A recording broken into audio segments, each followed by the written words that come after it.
Tak 5. recept tento týždeň budú kuracie prsia s citrónovou omáčkou a tekvicovým pyré. Tak začneme. Najskôr pripravíme tekvicu, odkrojíme kúsok, očistíme. Takže tekvicu máme očistenú, odvážime. Je to 317 gramov presne, nakrájame na kúsky. V tomto prípade, čím menšie kúsky, tým skôr to máme uvarené. Dáme do hrnca, zalejeme vodou a dáme variť. Osolíme. Dáme na to pokrievku, uvarí sa to skôr. Kuracie mäso umyjeme, osušíme a môžeme odvážiť.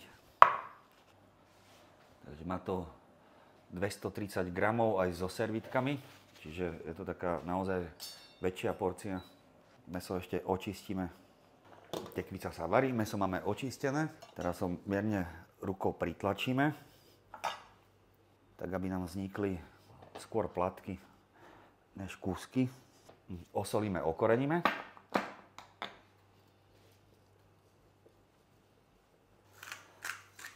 Pokvapkáme olivovým olejom. Tak poďme sa pozrieť na tekvicu. Premiešame. Je ešte samozrejme tvrdá. Varíme ďalej. A začneme s prípravou mäsa. Zoberieme pánvicu. Rozpalíme. Budeme potrebovať citrón. Takisto aj med.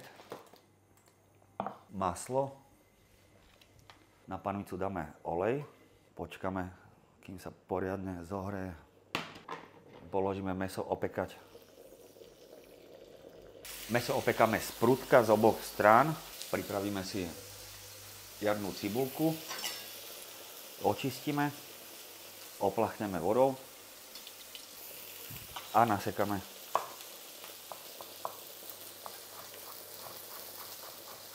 Polovičku citróna očistíme. Takýmto spôsobom obkrojíme kožu, tak aby tam neostali tie biele časti. Teraz nakrájame na platky.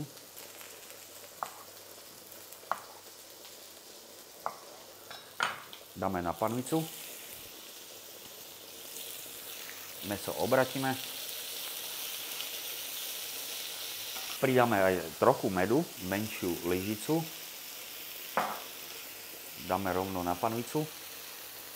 Trochu tymianu. Máme tu sušený, ale aj čerstvý. Použijem čerstvý. Prihodíme maslo. Pokvapkáme citrónovou šťavou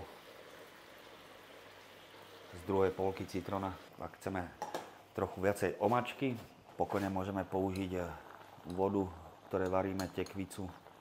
Pridáme 2 lyžice. Tak toto premiešame. Tak tekvica už je mäkká. Precedíme.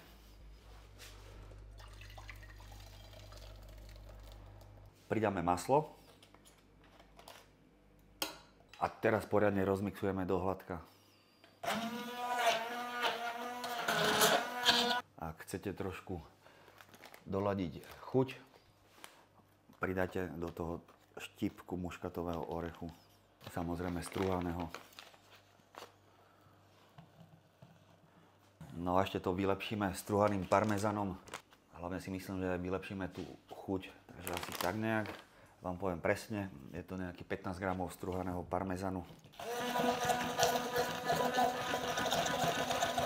Pyré máme pripravené, dochutené, ochutnáme. Môžeme začať servírovať. Najskôr naberieme pyré.